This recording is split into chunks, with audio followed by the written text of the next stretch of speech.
Hey, welcome to the Razzle Dazzle Show, a podcast where we talk about our favorite video games and all things pop culture with an emphasis on our favorites. I'm your host, Jared, and our guest today is Joel Corelitz. Joel is a composer and sound designer with a carefully considered knack for finding the perfect musical fit, an approach which has earned the trust of big names in both AAA and indie companies across a huge array of styles with the accolades to match. Within the past 4 years, he's composed music for 3 games that have made it to #1 on Steam: Halo Infinite, Hyper Light Breaker, and the pixel art indie hit Eastward. He also composed for Mortal Kombat, Sonic the Hedgehog, Possessors, and The Unfinished Swan, among many others. Joel started his career composing for advertising and has continued to stay involved in music and sound for brands through his company, Waveplan. He also created musical sound design chimes and alerts for Ford's EV lineup and Intuitive Surgical's DaVinci Z via New York City's based sound agency, Listen. Please let us know what you think about this episode somewhere on the internet, and be sure to follow us on our socials and subscribe to our YouTube channel. Links to them are down below. And with all that being said, it's Razzle Dazzle time. Hello, Joel. Thank you so much for being on the show. How are you today? I'm great, Jared. How are you? If I was doing any better, I'd have to hire somebody to help me enjoy it. Thank you for asking. Well, thanks for having me. Well, a quick Kickstarter I have for you. What's your favorite video game sound effect of all time? Oh, what's such a great question. I think it's literally the sound effect that it was one of the sound effects that inspired me to be a composer, which is the original NES Metroid spawn-in sound, which is like more of like a musical, it's like a musical stinger. Yeah. It just sets the scene. It's beautiful. That was it for me. I heard that. I literally, when I was like, I think I was like 7 or something, like 7 or 8, I reset the game so I could start the music again. And I was like, this is so good. I was like, I want to do this. Yeah, I have that exact tune set to my email notifications, or is really? it my calendar reminders, like one of the two. That's like my sound effect for it on my phone. I love it. That's yeah. Perfect. I should do that too. With that answer, it's like I'm embarrassed that it's not mine. And I really love it. Like, I'm a huge Metroid fan too in general, and I just love in that tune just like the little trail offs at the end. Good. Like it goes da da da da do do. Like, I just like that part, and like it stays with you for a minute. Yes. Like, I don't know, I like it. Me too. So you're already talking about like things that inspire you, things how you started, right? But I want to go a bit further. I really want to start at the beginning with you. Can you tell me, where did you grow up, and how would you describe the musical background of your childhood? I grew up in the suburbs of Chicago, and I promise this won't be a huge tangent, but Chicago is funny because it's like, we love tangents.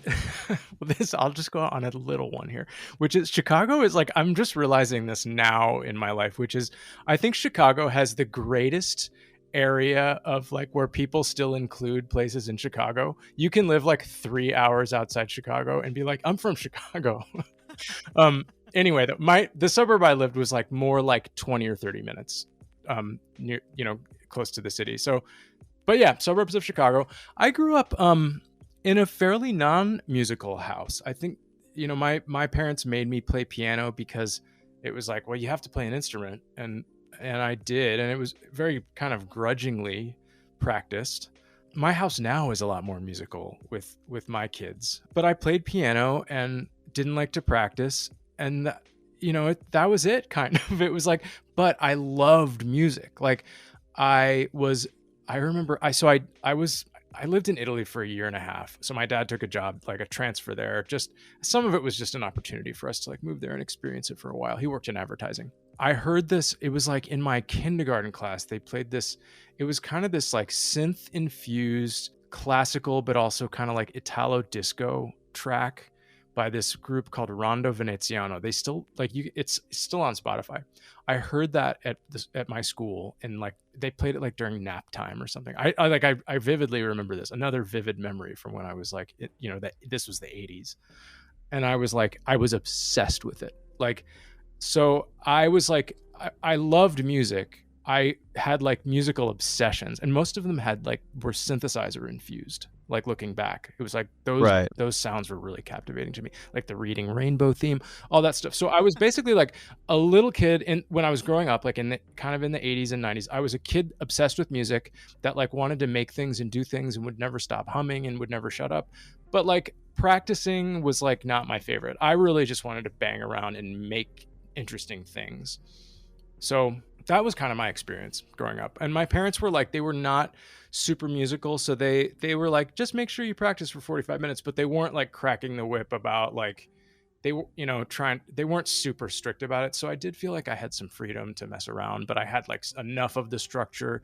Cause like a lot of kids, like kids just, and I'm learning this as a parent, if you don't sort of stay on them, kids will take a lot of leeway and they won't do stuff. So for sure. It was a nice balance of like, hey, go do this thing, but also, have your freedom. And I made these weird radio shows when I was a kid. Like it was just me, but I carried around a tape player and made it basically like, I was thinking about maybe releasing them as a podcast series because they're just like me talking, but I was just about to say it's a podcast before podcasts were a thing. Totally. And it was like I would talk to my audience, but no one ever listened to it but me. So I would go back and listen to it. It was really very silly. I'm sure I'd probably be the only one that would get anything out of listening to it now, but I do want to go back and listen to those. Do you still have those tapes? I do. Yeah. God. I'm worried that if I play them, like I have to find like a good player because I'm worried if I play them now, they'll just get, like tapes really degrade and like get flaky and stuff. And I want to make sure I don't destroy them. So I need to what I should do is like just transfer them into the computer once. Yeah, digitize them? Yeah, digitize them so that I don't have to play them more than once. Yeah. I ruin them in the process. Like, okay. Yeah, no, I get it. I recently got myself a tape player and, some cassettes, right? And it's really for my Star-Lord cosplay costume. Cool. I think that's the right term. So I also love, like, I guess it's weird for me to say vintage, even though like I was brought up around the tail end of all this type of technology. I was born in 2000, right? So I was like, I still remember Blockbuster and Radio Shack, man. Those are good memories, yeah, at least. I know, dude. Yeah, like Blockbuster, like going and actually picking out a movie and being like, what do I want to watch, and not knowing, and then looking at stuff in front of you. I mean, it makes me sound like such an old I'm right on the millennial Gen X cusp, and so. Yeah, looking back on that stuff and being nostalgic for that is really interesting to me. And Radio Shack, like, what a weird niche of a retail store now. It seems like you could just go in there and buy LEDs and like whatever. And now that's just like common in like every store and like in general stores like Target, Walmart, whatever. Like they have those same, not the exact same, but like they have tech stuff like LEDs or like speakers or whatever. But like it's not the main focus, and like it kind of like makes it seem the technology you're buying at these general stores like lower quality. Oh yeah, like I got this new flat screen at Walmart. It's just like, okay, that's not saying much unless like you're saying it's not the same as if you're going to, I don't know, a Yamaha store and getting a whole surround system, because then that's nice. No, it's different. And it's like, and then at the big box stores too, it's like you can't just buy like 5 LEDs, you have to buy like 2,000 of them. Yeah, exactly. Oh my god, one of my not earliest but like one of the best memories I had in relation to Blockbuster was renting out Mario and Luigi Bowser's Inside Story for a week. And I think it was probably like the first game I ever rented at a Blockbuster, and one of the very few things that we actually returned. And I just remember just never being able to finish it in time, because I was like, I don't know, 9 maybe when the game came out and when I was like renting it, or maybe younger. I don't even remember the timeline, but like, yeah, it's just like it was at a time where I was starting to get into JRPGs and just RPGs in general, but I was still too young to like read and understand like what I was supposed to do and how to navigate through the game. You know what I mean? What an interesting crossroads. Because some were pretty reading heavy and some you could sort of like get around without reading.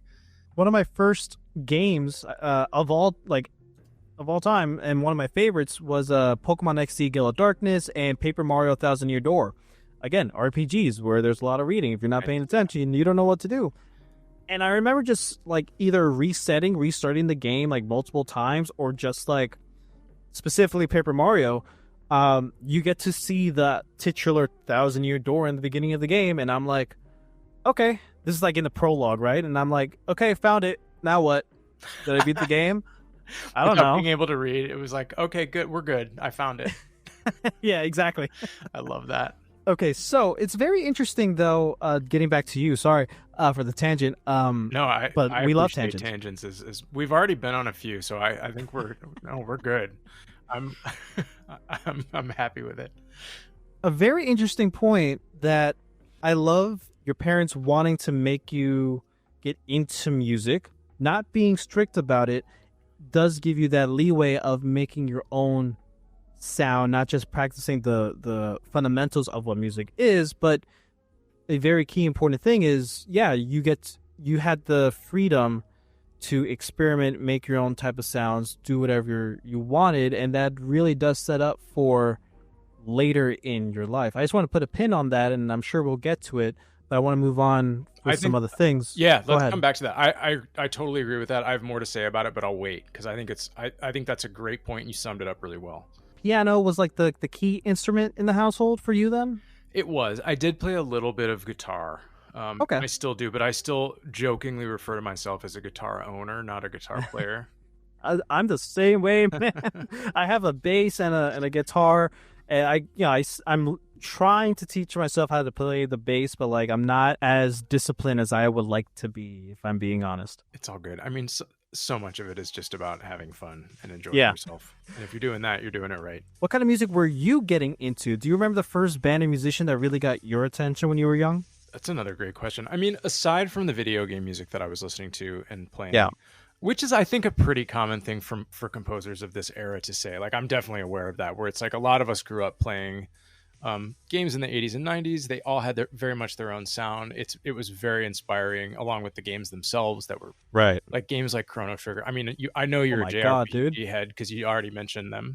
Yeah, man. I own Chrono Trigger on 3 separate systems. I have it for the DS, I have it for the PlayStation 3, and on Steam. Like, yeah, man, I love Chrono Trigger. I mean, aside from that music, which was a huge part of my listening experience, although only when playing the game, because game soundtracks weren't, I know they were really big in Japan before they were big here, but I didn't listen to game soundtracks aside from, just being immersed in the game itself. My listening tastes were all over the place. I think they skewed electronic, especially in high school, which was interesting because like EDM wasn't a word back then. It's like, and it was like techno and electronic music was not cool at all. Like, it was like people would turn down their noses at it because it was like it wasn't really considered real music because it was played by machines. It was synthetic, and so people didn't think it had the authenticity of bands and drums and guitars and like traditional instrumentation. And like I didn't care about any of that. I loved the way it sounded. Like I just was like so, and I think probably it had a lot to do with sound, to me it was like it's an evolution of a lot of those 8-bit sounds. But aside from that, I mean, just the bands at the time that were, I mean, I loved like alternative rock and grunge, and that's why it's like so many kids now are wearing Nirvana shirts, and that's like, I mean, that's what I grew up listening to, like Nirvana and Pearl Jam and like the whole Seattle grunge scene. I think the first CD that I ever actually bought, aside from like stuff that my parents or friends bought me, like the first band I really ever got into was REM. Like, I don't even know if that's on your radar now, but like, REM, Losing My Religion. I know REM. So it was all over the place. It was really like, and it still is. I mean, I tend to mostly focus on, not mostly, but a lot. I'm really into the design aspect of composition, like making sounds and sculpting the palette. But my listening tastes just as a person are completely all over the place. It just has to be, for me, it's like it has to have authenticity. It has to feel original. That's like really the only thing that I sort of look for is like, does this sound like anything else? And the answer I want is no. It's like Bjork.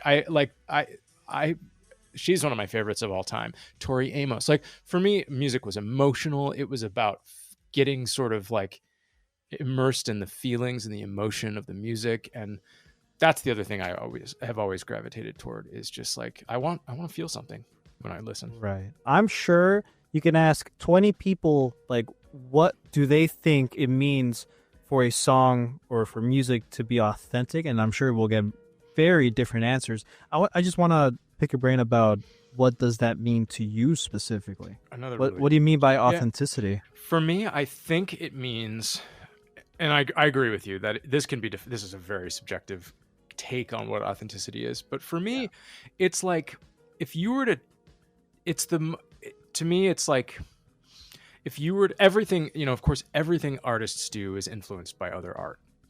But to me, it's like,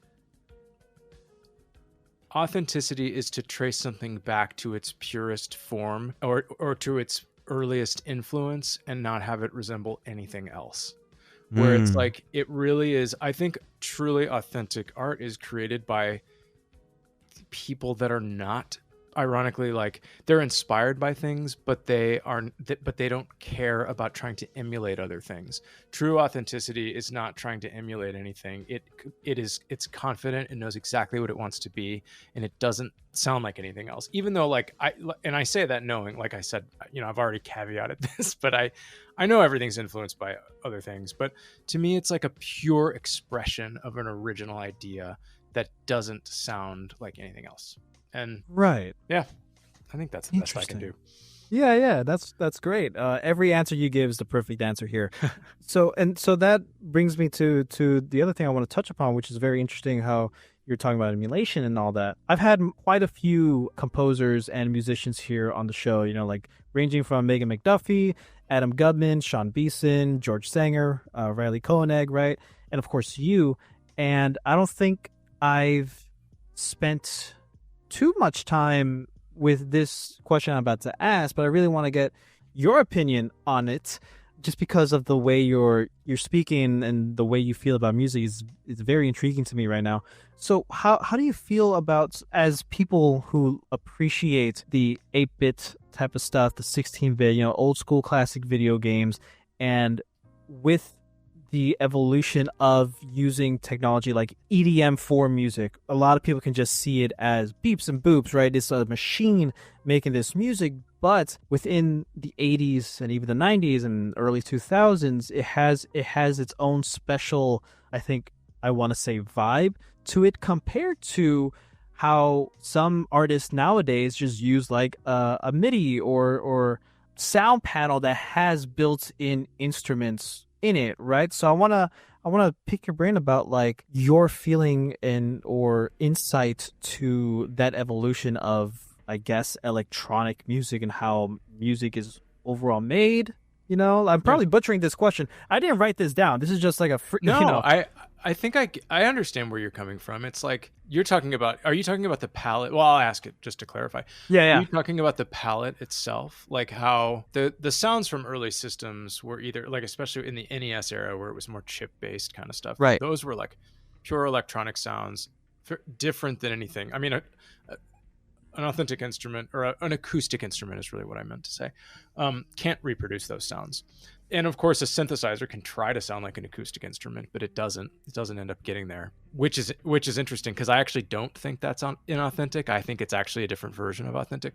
But you're talking about like just like prepackaged sounds that are presets, right? Like you've got I think what I'm getting at is like looking at music that is being created electronically now to how it was back then, because back then, I still listen to of course video game music, even remastered or the original soundtrack, like Chrono Trigger is a great example, right? I love listening to the Super Nintendo version of that score, and I love listening to like a remastered version, or even like I love listening to lo-fi music in itself, which is of course a form of electronic music. There's low fidelity stuff going into it. There's synthwave stuff, which is all electronic as well. But I think I'm also trying to get to like how you feel about when artists create music that is prepackaged. Like here's a button that can play a note from a saxophone.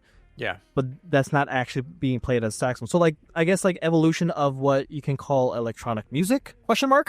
Yeah. I mean, this is where I I don't want to come off like a total centrist either, but I really think that it's like e- that's one of the greatest things about music is like anything goes. Like Yeah. anything goes. And what's really interesting about I think this era, this modern era that we're in now, is we have a little of everything. It's like if you wanted to play a saxophone, you could hire a saxophone player, you could use a sample, you could find some old lo-fi sample of a saxophone if you wanted to make it sound like a Super Nintendo. Like Right. those all have their own versions of authenticity. I actually think the one that's the least compelling is the sample that's trying to sound like a real person, because it's just sort of cutting the corner of hiring the real person. Yeah. Whereas the old crappy sounding one has a character of its own, and that's valid.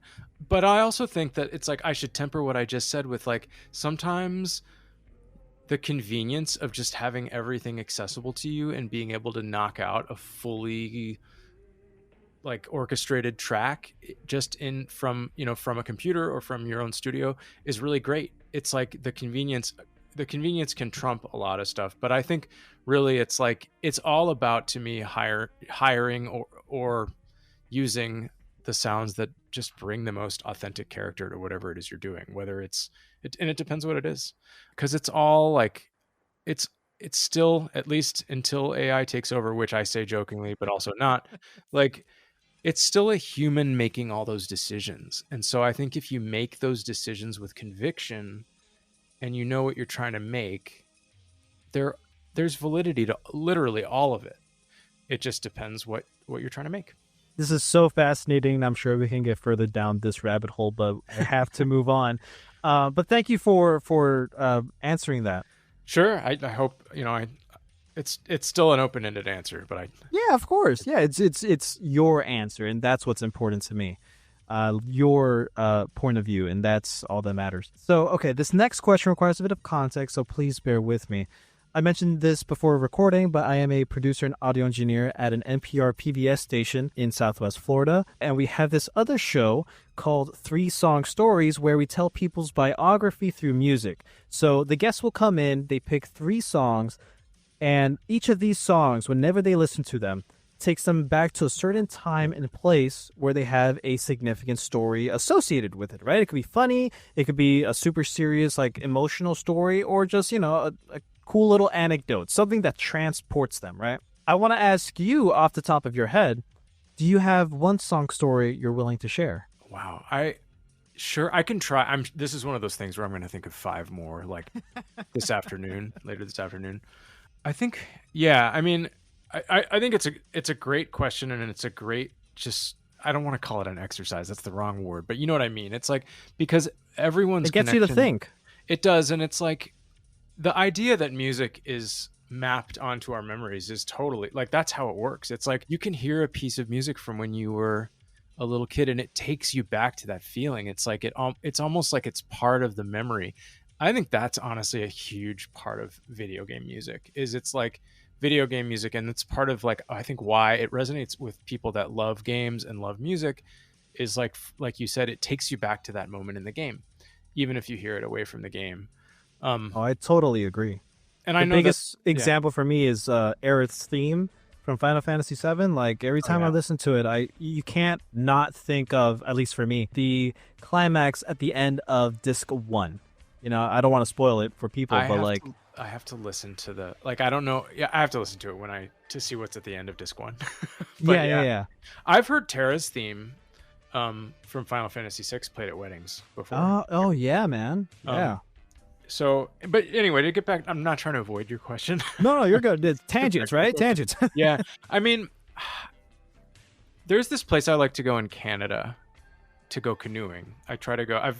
I hadn't been in a long time because I wanted to take my kids and they weren't old enough. And it's a challenging trip because it's like in the middle of the wilderness. But there was this, when I went in the early 2000s, that was when Death Cab for Cutie's album Plans came out, and Soul Meets Body that was like kind of the breakout song from that album. And I will never forget listening to that song on the way. I took a trip up to this, it's called the Quetico Provincial Park. It's this incredibly beautiful place. You canoe through it. There's no power boats, there's nothing. You can go for 5 days without seeing anyone. It's 1 million acres. So I will never forget going up driving up there and listening to Soul Meets Body on the way there and on the way back. And every time I listen to that song now, I think of that trip. And like, it's just so powerful. And and it's like, I know that so many people have that same kind of experience where it's like, you listen to a song and then boom, you're back 20 years ago in this special time. And it's like, it's so amazing. That's the power of music. So that question that you're asking, I know is like, I mean, I know that's probably as specific as I can get now, but I also say that knowing so many people have that experience, and it's amazing.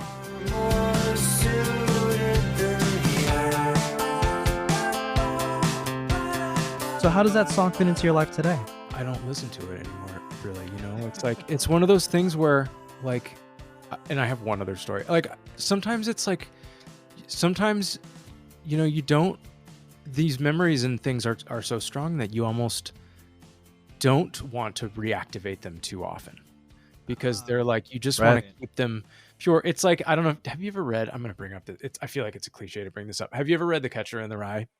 I have not. And there's this scene. Anyway, we won't get to, I promise this won't be a tangent. It's okay. Like, it's okay. The main character, Holden Caulfield, like has this memory of going to this museum as a kid, and he consciously doesn't want to go back to the museum because he doesn't want to reactivate the memory. He doesn't want to change the memory by accessing it. So I think change about that a the lot. Memory by accessing it. Yeah, there's all this research into memory that, I mean, and they don't get this analytical in the book, but there's all this research about how every time we retrieve a memory, we change it a little bit. You retrieve it and you put it back. It's kind of like, you know, you're going to take a library book off the shelf and you're going to read it. Those pages are going to get a little bit worn. Some of them might get a little dog-eared, whatever. You're going to put it back and that memory is going to be different. And sometimes it's like, you have to at least like, I'm definitely more of a feeling person than a thinking person, for better or for worse. And I think about that stuff where it's like, I'm going to retrieve this thing and feel it, but it's like, am I going to lose some of it? So it's precious. You know, I also like, this was like a few years ago. My wife was like talking about, we were talking about Taylor Swift, and like, I promise that this is not going to turn into that. I really feel like because people are very opinionated about Taylor Swift for whatever reason. And I was like, all right, listen to this though. Like, so I put on Both Sides Now by Joni Mitchell. And I was like, has Taylor Swift's music ever done this? And it like, we were both crying. Like it's just so like, it is so powerful. And I don't know, that was just an example of a song that it just means a lot to both of us, just because it was such a good example of just a song that you can listen to and it's so relatable and yet it's so pure and it's so original. Yeah. I wonder if there's anything to song or memories being connected to songs. And, you know, a song doesn't change if you're listening to it over and over, right? It's the same recording. I wonder if by having that connection with that song, that memory, if the memory is more likely to stay intact and not go through so many changes each time you think about it. Because, you know, you can match it up with the tempo or the progression of the song that is a structure. So yeah. I wonder if there's anything to it. I think there is something to it. I've never thought about it that way, but now that you've brought it up, it's like I do feel like some of the memories that are attached to songs and other senses do seem like they are the emotion is more readily recallable and generally stays pretty true to the original. Yeah. As opposed to just like a fleeting memory where it's like, oh, I remember we did this one day. Yeah, I think you're right. Like, I think it probably strengthens the memory by combining two different, like different wrapping things into it, like music. Yeah. People say smells are like that too. Oh my God. Yeah. That's a big one. Like there are times where I smell a thing that I have tasted before. Yeah. And I'm like brought back to a whole, time and place, it's like in the end of Ratatouille, like when I forget his name. I can't remember the critic's name. Doesn't matter. When he takes a bite of that Ratatouille, he gets immediately sent back to a time and place. Perfect. Where, perfect example. I think what we really want when we access memories is we don't actually want to be like, oh, we went to the park that day and like I was wearing this and you were wearing that. It's like we actually just want to feel. We want to feel what that was like. Yeah. When we were there. It's just sort of the logistical aspects of the memory are less important than the emotional aspects. At least that's what I think. And I think that's a big part of why music and tastes and smells and all those things are so evocative for humans. Yeah, I totally agree. Random access memories, Daft Punk. I think that is also a good, like what the lyrics say in that song. I think that's also a good way to Yeah, I agree. intricate that. And God, the feeling, the emotion, right? Like I feel that way with video games as well, because like there are certain games that I have a deep nostalgia for, and not just for recalling playing those games and going through the story within the world, but like even with what's going on in my life while in the meanwhile I was playing this game in between of like what's been going on. And there are times where like if I want to revisit a game, then I get that same feeling, not just because I'm playing a cool ass game, but it's all that connected together, which is fascinating. Did you have any video game consoles growing up in the household? I did. My first one was the original 8-bit NES. Do you remember like the first game that you had with it, or was it Metroid? When you were 7? It was Super Mario Brothers because that came with it. Oh, okay. Is it like with the Duck Hunt or just Mario? Mine was. I'm gonna date myself. Mine was pre Duck Hunt. It was just one. It was just Super Mario Brothers. They and then they did the dual Super Mario Brothers Duck Hunt, and then I think on some systems that came with the Power Pad, they put the Track Meet game for. I have Power that. Pad. That's what I have. Is that did they put all 3 on a cart? All 3, yeah, it's crazy. That is crazy. I still have the pad. It doesn't work, I don't think, but I still that's the system I have. Nice. Yeah, it's a great one. It's a classic. I mean, so after that I had Super Nintendo. I did buy myself, like I worked, I like mowed lawns and washed cars all summer one summer to buy a TurboGrafx 16, which was wow. which I went that way instead of Genesis for whatever reason. It definitely had some good, I don't want to put it down too much. It had some good titles. Bonk was excellent. And then I, because of the whole JRPG thing and the Nintendo exclusivity whole kind of, there was a whole kerfuffle about that with Squaresoft and the Nintendo 64. I went PlayStation. So I skipped Nintendo 64, which I know is like total video game sacrilege, but sure. But for the listeners, I was doing it for Squaresoft. I wanted to play Final Fantasy VII, and and I knew that stuff wasn't going to be on N64. And that was really, I had some consoles since then. I think since then I was, I have a Switch now. I mostly play Steam these days. I had some other iterations of PlayStation. I think I had 3 and 4. But that's it. That's my whole console history, pretty much. The one outlier is the Turbo, and I love that. I know, right? So, to get into your career now, shifting gears, you've already mentioned that one of the first noises, sound effects that really made you think of like, oh, I want to make stuff like that was the Metroid startup. Could you dive into that more? Like, how did that journey progress from there? I think for me, it was just initially like really inspiring. Like I was like, oh, I love this. Like I love these sounds. I love what music adds to this experience, especially for a game like Metroid, where it's like, it's lonely and desolate. And the music really telegraphs that so well. And that music did some really interesting things in that game. It was like, it tried to be probably about as ambient as video game music of that era could be, with its title screen, with the last level Torian, with the Mother Brain music that was really basically just like bubbles.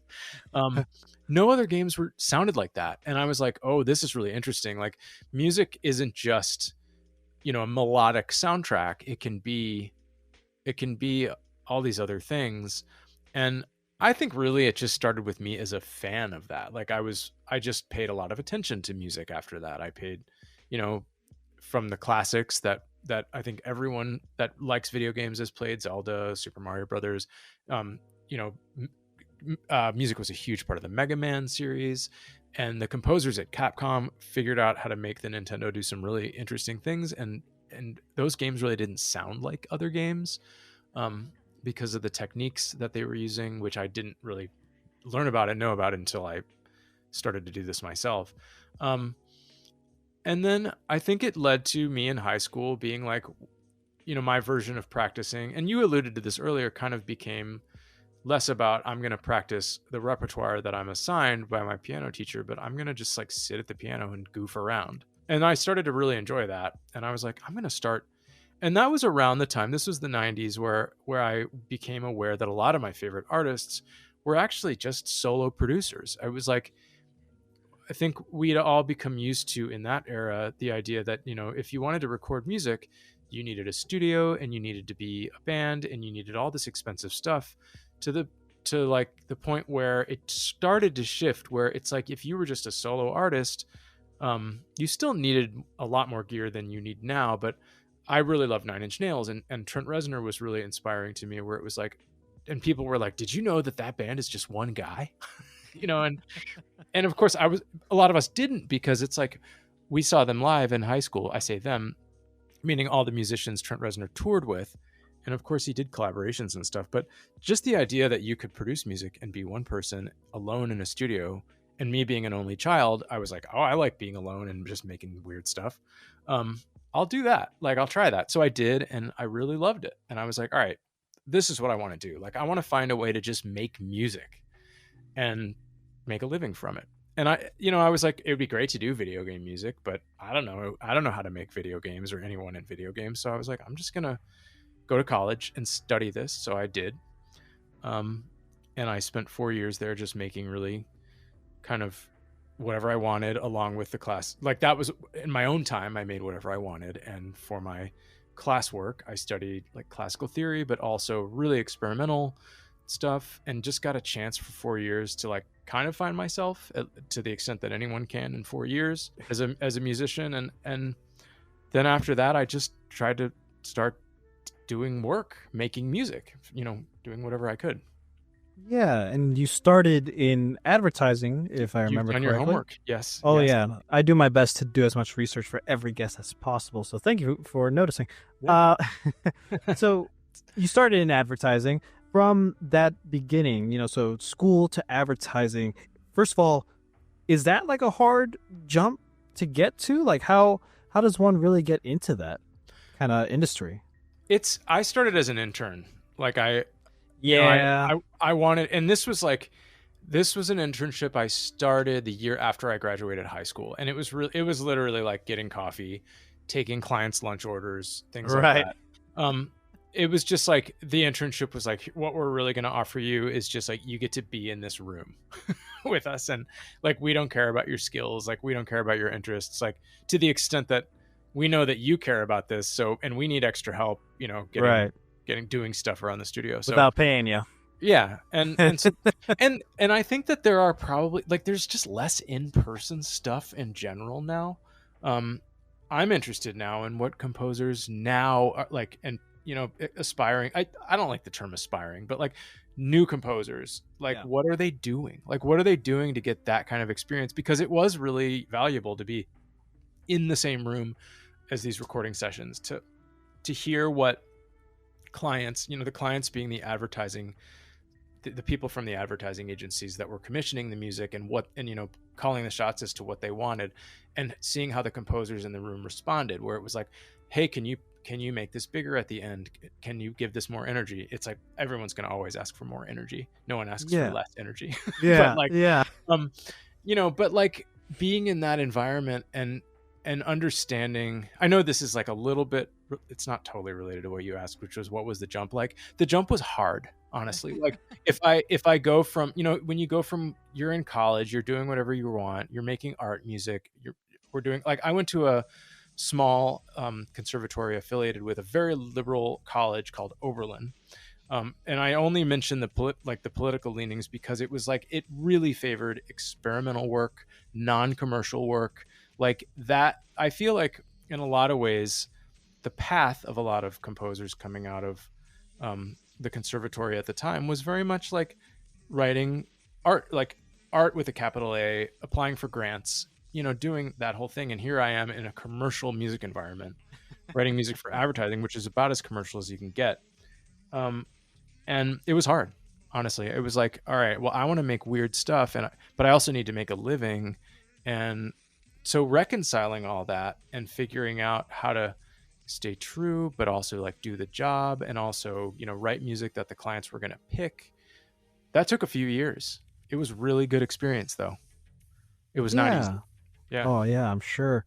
I can relate to that because that's how I got started in my career as a Was it really? producer. Yeah, I started as an intern while in college, you know. I got helped with a professor of mine because like for at the school I went to get your bachelor's, and for me to get my bachelor's in journalism, I had to take like an internship course, and I think that's just like a prerequisite to like any degree, but regardless, like you have to have hours in internship somewhere. And you know the course I had, like my favorite professor, shout outs to Professor Donlan, he had like a list, right, of like all these places that I can intern or whatever, and I'm like going through it and I'm having like the toughest time figuring out like what I want to do. Like nothing interested me. So like, you know, I talked to him about it. I'm like, listen, none of this here is something like I really want to like spend my time in, like spend my summer in. And he's like, well, you know, we built like a pretty solid relationship with each other. So like he knew like my interests, like I love like music, like old school music and that type of stuff. Like I've already started this podcast, right? We were already a few years in. So he's like, you know what? I know these people that have this podcast called Three Song Stories at this radio NPR PBS station. Let me set you up with an interview. And I'm like, okay, cool. And ever since then, you know, I started out as an intern, got to a part-time position, and now I'm a full-fledged, you know, producer and audio engineer here. And I'm still like starting out, like at least I feel like it. You know, I've been with the station for like over 4 years now, and I still feel like I'm starting out. But like I relate to that, where like getting an internship at a place that you have an interest in, staying there long enough until they start paying you, right? You know, and then like you get to fully not only learn all this cool skills and all this stuff, but like it gives you enough time to also hone your skills on like your passion projects, because like throughout the years there's a lot of things I learned through the internship and through my job that has helped me with this show, and vice versa. So like it helps in both sense, and I can only imagine like the same thing for you. You're learning all these cool new technical terms or all these things from your clients or from your job that you can put into your own music. Totally. All the time too. And I've never stopped. But that's a great story. I mean, and congratulations. I love NPR. Can I just say, like, well, thank you. Our Chicago affiliate. That's like it's the only thing I ever have on in the car, pretty much. Yeah. From advertising, what have you learned from that world that you've carried into now, like the whole video game sphere, I guess? And like you finally got through that. So yeah. So I guess this is a two-parter, like getting to the video game and into like what have you learned from? Advertising helped me figure out, and this was why I frame it up as hard. It helped me figure out that doing this and making a living at it is actually not about writing music. Even though I hope that I have already communicated to you and the listeners that I am like, I believe in the power of music so much. And right. Yeah. You know, and I think in some ways what I'm going to say next initially might feel like it takes away from that, but I actually don't think it does. I think all it does is add another dimension to it. Because because working as a composer makes you realize that it's not really about the music you're writing. It's about all the conversations and communication you have around that music. So it's like all that really matters is when someone calls the studio and they have this thing that they need, your music needs to do the thing they need. And if it doesn't, they're not going to work with you.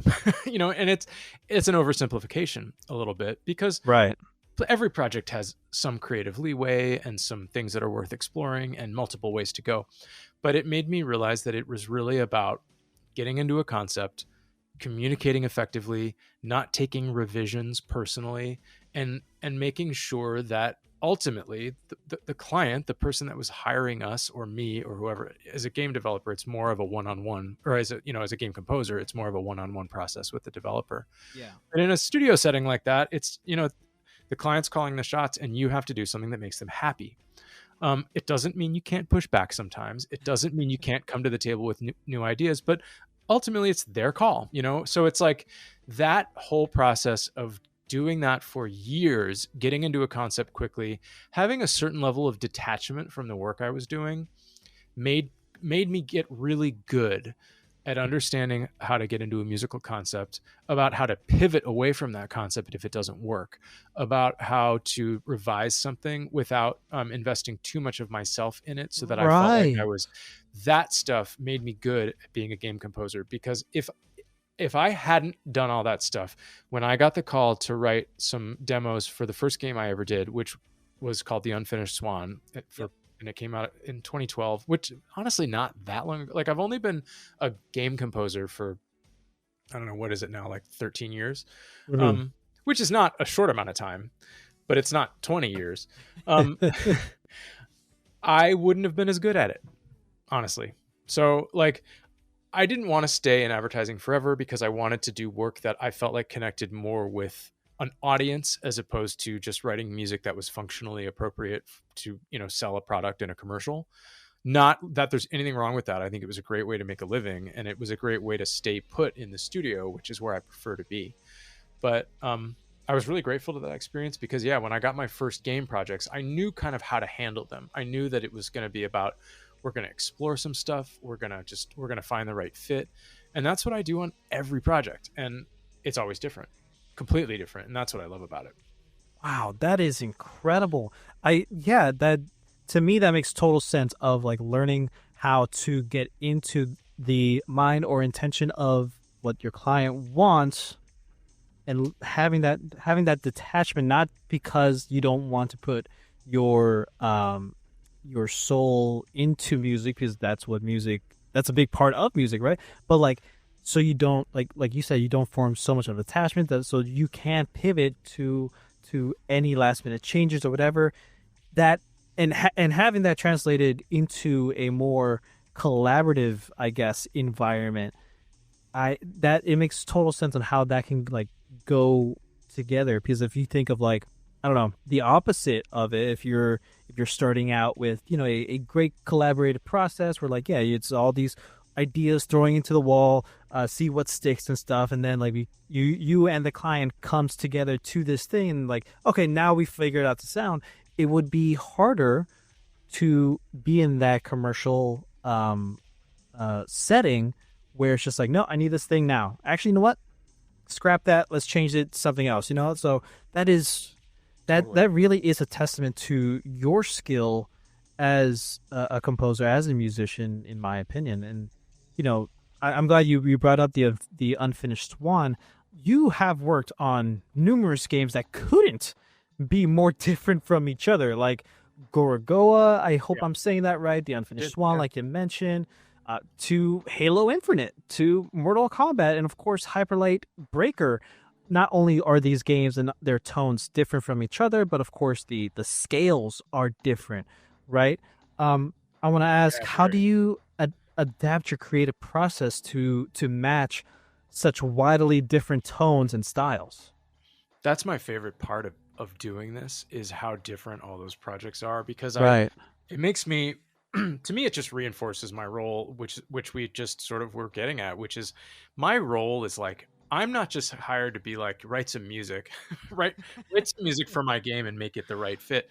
I'm like, really, like, I'm a creative problem solver with music. My job is to come in and be like, I'm going to help you figure out what this game sounds like. And right now, and granted, sometimes it has its own sound. Halo Infinite, we knew we needed to just write more Halo music. We needed to figure out what that character was. Of course, we needed to figure out what kind of Halo music we needed to write, but we didn't have to start totally from square one. But a lot of projects I do. Hyper Light Breaker is actually another example of a project where we didn't. But that's like my favorite part of the process, is it's so different every time. There isn't one creative process that fits with every game. I think I'm so much more comfortable at this point in my career getting excited by not knowing what to do. Like if a developer contacts me and they're like, we need you, we want to talk about music, and I'm like, this is exciting because I actually don't know what the right fit is yet. Which to me is a good sign, because it means that we haven't done it yet. Like there's not just a script that we're following. And I felt like that was the case a lot with advertising, where it's like, oh, your commercials for mac and cheese or packaged goods, it needs to be like friendly and appeal to kids and whatever. And it's like, we knew kind of how to do that, which is fine. It's music that does a job.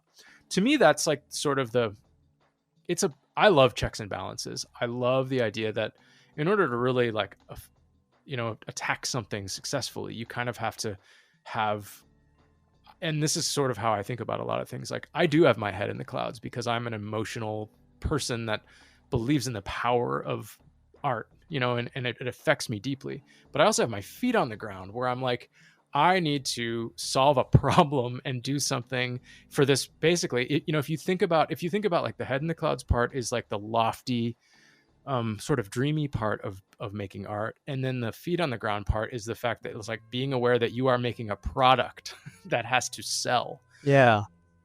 And you find the intersection of those two things. So much fun. So every game is like, it's so different. Like every game is, and it's not like I'm sitting around thinking about like selling and sales. Like I'm not that kind of artist, but I do think it has to work. It has to be on brand. Right. That's the best way I can describe it. It's like, so figuring out what that brand is of every project, that's literally my favorite part. And it is always completely different.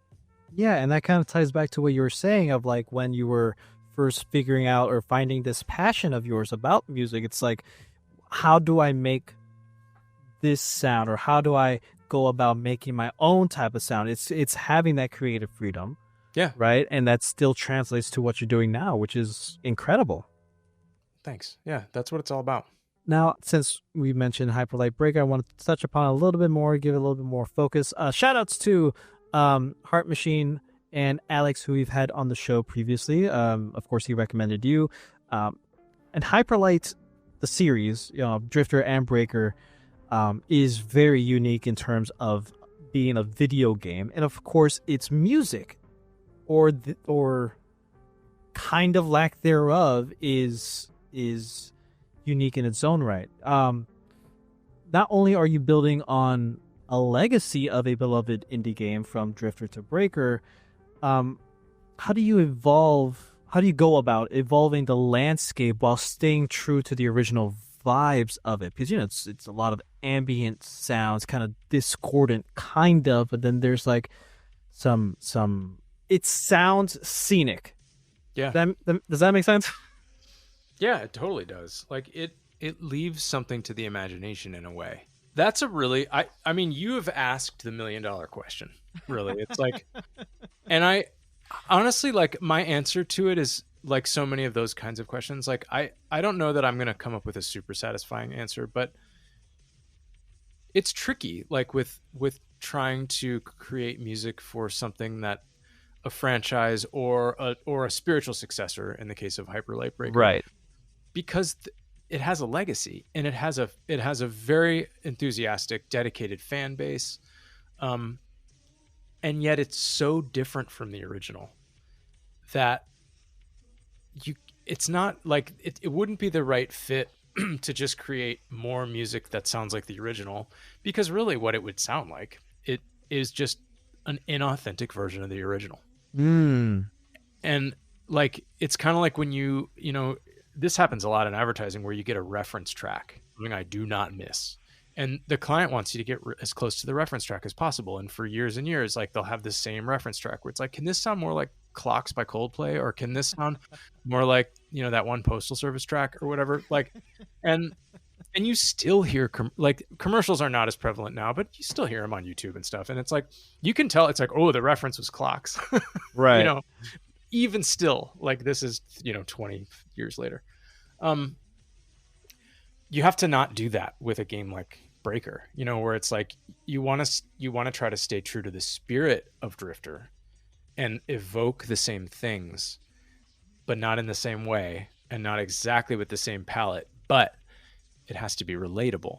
Yeah. So the way that I do it is like and I worked with Troop Gamage on that soundtrack, who's super talented and I love working with him. We just experimented a lot.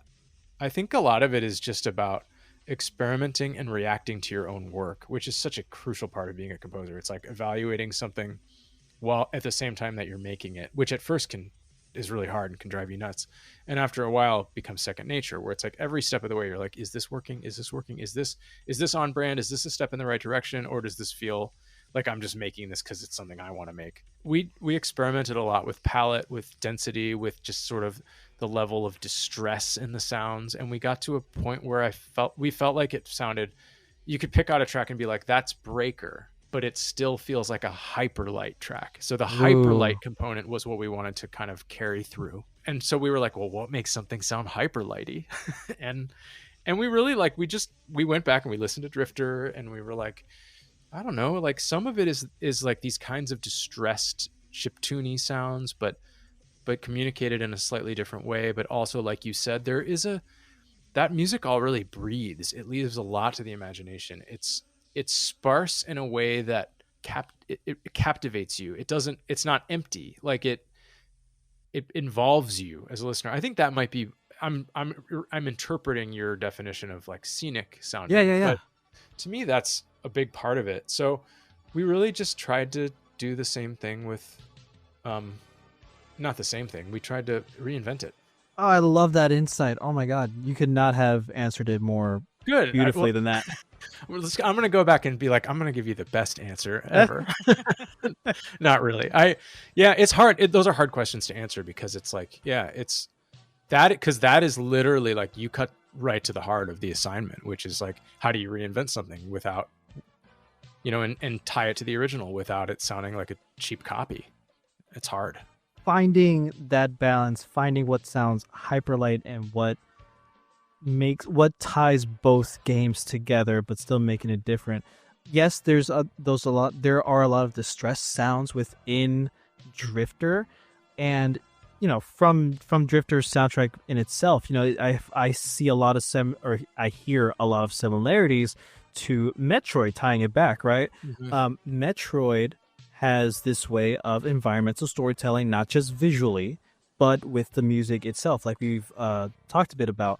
And Hyperlight Drifter is no different. Yes, there's a lot of environmental storytelling, but the music does tell you something as well. Now, I got to play early access for Breaker, and it was awesome. I only wish I got to play it for more, but my PC can't necessarily handle Breaker all that well, so I could only play it for so much. But playing it in preparation for interviewing Alex when he was on, I was paying, of course, extra attention to the music, because that's a big part of this series. And there is, yes, of course, that similarity, that what makes this hyper light. But for the Breaker aspect, what makes it unique, I think, also has to deal with how you're playing or experiencing the world. There's a lot of environmental storytelling within the levels, of course. Yeah. But Breaker is more engaging in the sense of like, you are more, because of the nature of it being third person, it is easier for you to get more or sucked into it more and get into the action compared to Drifter, because of the isometric view, of the top down view. You get to take a step back and really like sit there and enjoy what you're seeing. But with Breaker, you're more into it. You're in the fight, like you are there. And I find that so cool. And like, I'm sure there are other games that do this with its spiritual successors or whatever, or its sequels, but I find how the Hyperlight series does it very fascinating and very unique in its own right, because Breaker, there's a lot of like, when you're in battle sequences, I guess that's like a big way to determine or a big way to stress this. The music is completely like changed compared to when you're out of combat. It's definitely, there's a lot of adaptive music in Breaker. Yes. And I think the way that you're contrasting the two experiences is totally spot on, because in Breaker you are immersed in it. You're much more zoomed in, kind of. Yes. In a lot of ways, it's like, it's very similar to the relationship between the original like 2D side-scrolling platformer Metroids and Metroid Prime. Yes. Oh my God. Yes. And it's like completely different series, completely different music, but just the way that like as a player, somehow they feel like the same world, even though they are completely different experiences of that world. And actually being on different planets too is another step up above that. Yeah, I mean, not literally the same world, but like same universe, I should say. Yeah. Yeah. Oh my God, this is so cool. you composed for both traditional games and eventually got to products like Ford's EV lineup, for example, and robotic surgical equipment, which is also very interesting. Yeah.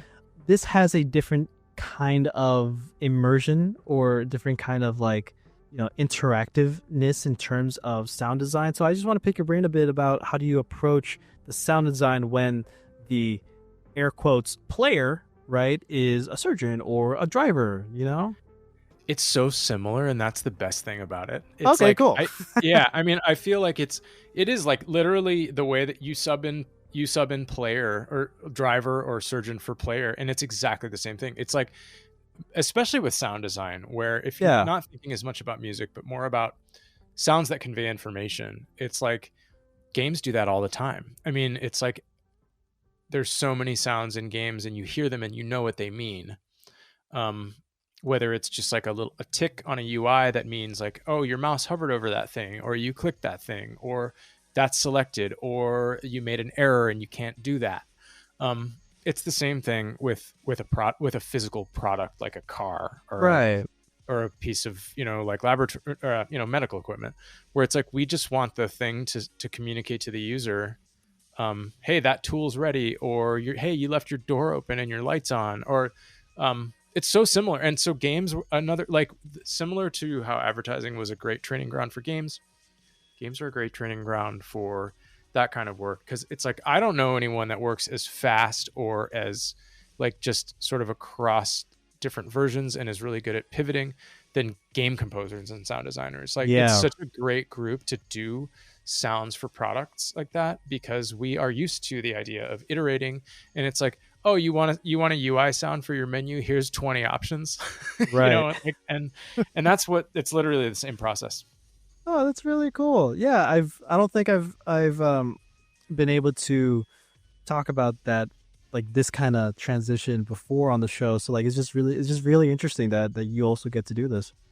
Yeah, it's fun. It's like another big part of what I like to do. Now let's get into the speed round, where I'm going to ask you a bunch of silly random questions and we're going to see how you do it. You ready? Ready.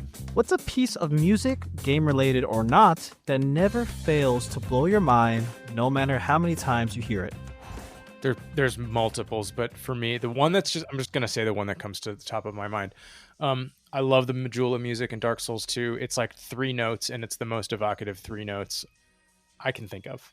It's just like how much it does with so little, right, is so powerful.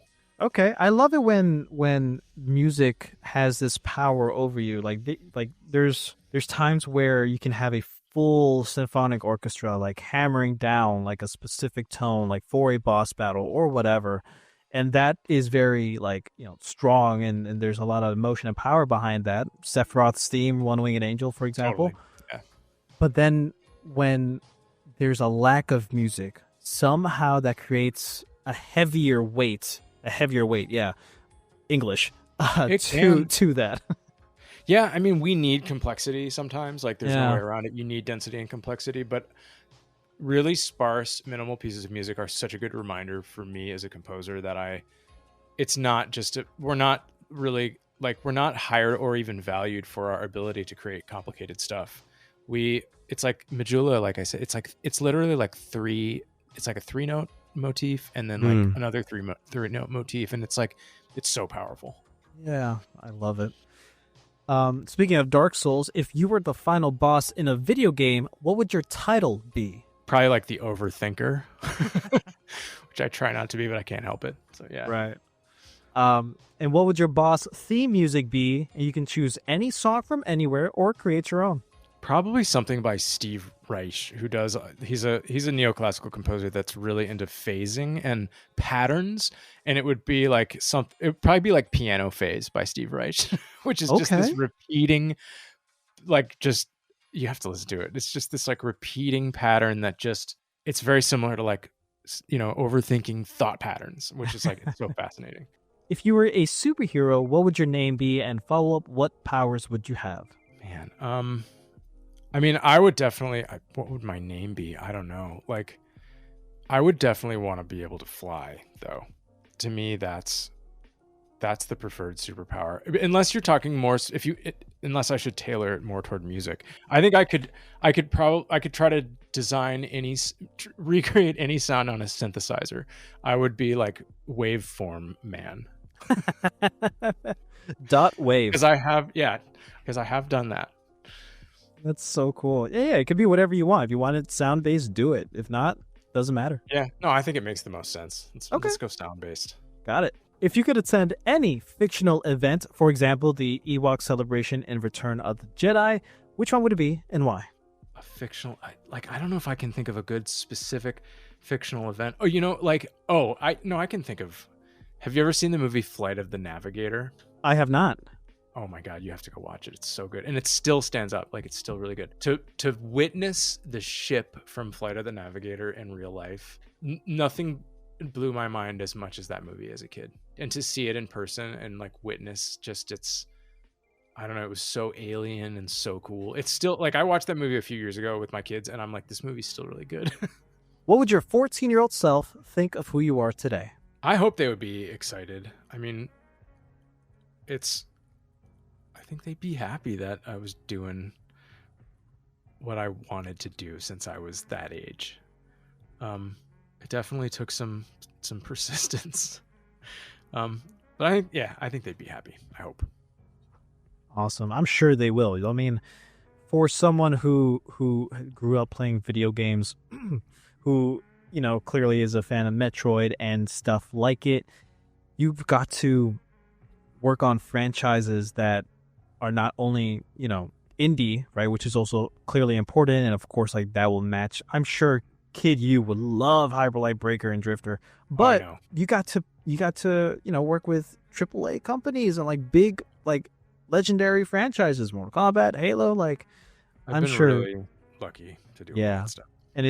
And it's amazing, man. And I just want to take this time, like, right before we end it, like, of course I've listened to your music in preparation for this. Of course I love Hyper Light Breaker. I played through Halo Infinite. Mortal Kombat's up there. I think you do an incredible job at capturing I guess that's the theme of this episode, the authenticity of these separate projects, these separate IPs, and like, it really helps bring me as the consumer, as the gamer, into these respective worlds. So just thanks you for doing such a good job. Well, thank you. Thanks. I really appreciate it. It means a lot that it's connecting. Yeah, man. Well, it is now time to recommend 3 people that you'll share this episode with whenever it comes out, that you think they'll be good guests on the show, if you think they'll say yes, and if you can kind of help me get them on the show. Sure. I would love to recommend 3. So Troop Gamage, who I mentioned, was my co-composer on Hyper Light Breaker. Right. Also was my co-composer on The Murder of Sonic the Hedgehog.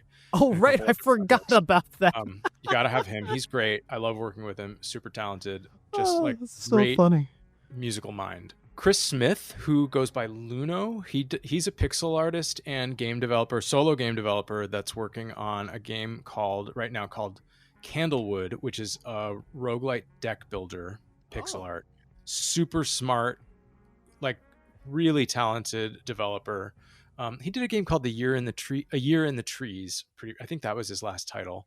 Game developer, like, just totally working in the genre that I love to play, even though I am no good at deck builders, but I love playing them anyway. He's great. And then, I don't know if you've had him on ever. Have you had Rich Vreeland, Disaster Piece, on? Because we've talked about his work on Hyper Light Drifter, and you should definitely have him on. I have not, but I will love to. Okay. Well, then I will try to connect you. Oh my God. Awesome. Well, thank you so much for that. I appreciate that so much. And yeah, we'll do our best to get each of them on the show, hopefully.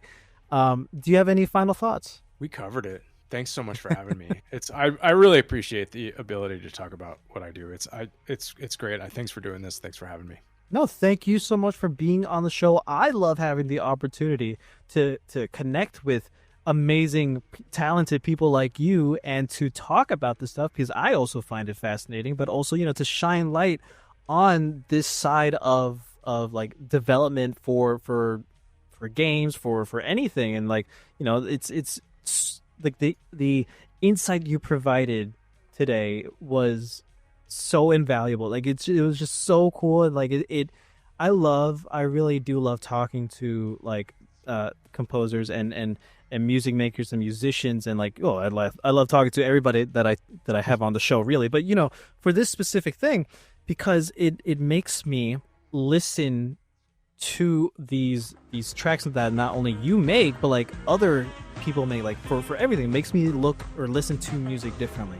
And I can only hope that the audience also feels that same way. But like, it's incredible. You're incredible. So just thank you so much for taking the time to do this and have this awesome conversation with me. My pleasure. Thank you. All right, that's all the time we have for today, guys. Thank you so much for joining us on another episode here on The Razzle Dazzle Show. If you want to hear more from Joel, be sure to check out his website, joelcorelitz.com, follow him on his socials, and check out his music on YouTube, Apple Music, and Bandcamp. Be sure to let us know what you think about this episode somewhere on the internet. Follow us on our socials and subscribe to our YouTube channel. Be sure to rate us 5 stars and leave a comment down below. We'll catch you on the next one.